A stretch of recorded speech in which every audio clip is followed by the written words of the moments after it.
went over there on a visit in the area an area that is practically frequently traveled by a lot of persons, Belizeans as well as Guatemalans.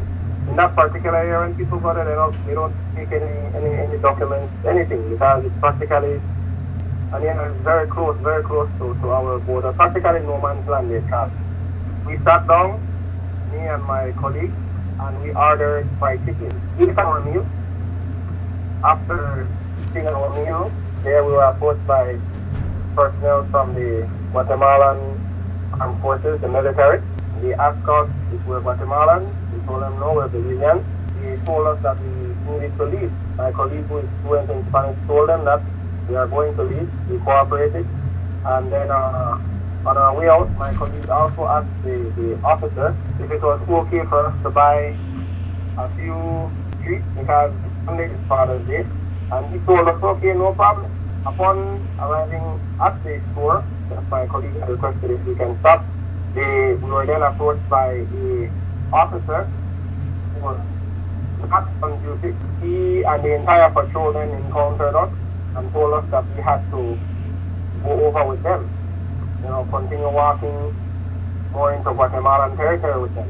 At the time we were in Santa Cruz. We then walked. While walking, he instructed us that we are not going to walk, we need to run. I remember him saying, rápido, pronto, and firearms, pointed at us.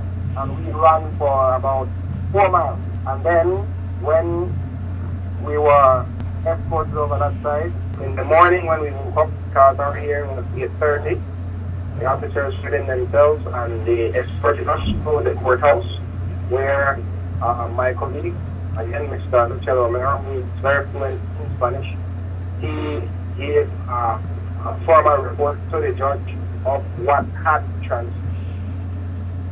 It was seen to us that according to them we committed a fault and there was a fine that we paid, which we decided because of the fact that we wanted to export the country. They decided as a group, despite them being totally untrue, decided to accept them and not prolong our detention here. So we did that.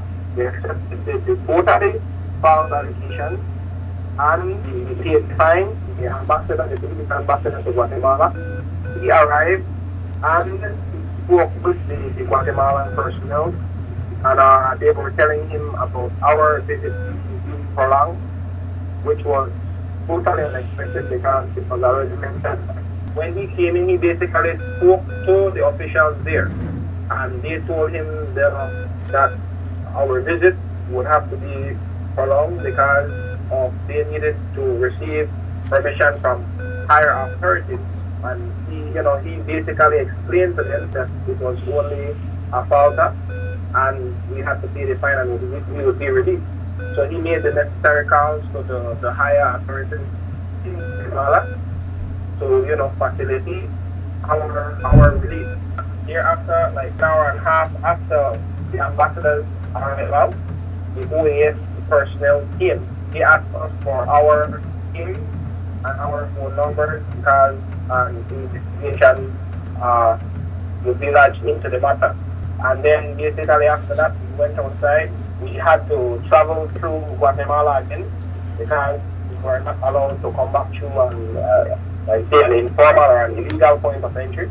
So to get back into the country through a legal point of entry, we were escorted to Meltor, the Lincos, and then at the border there in Salem. And then when we arrived over there, we were processed, and then after that, the efforts were made for us to be moved from that location to Punta Gorda.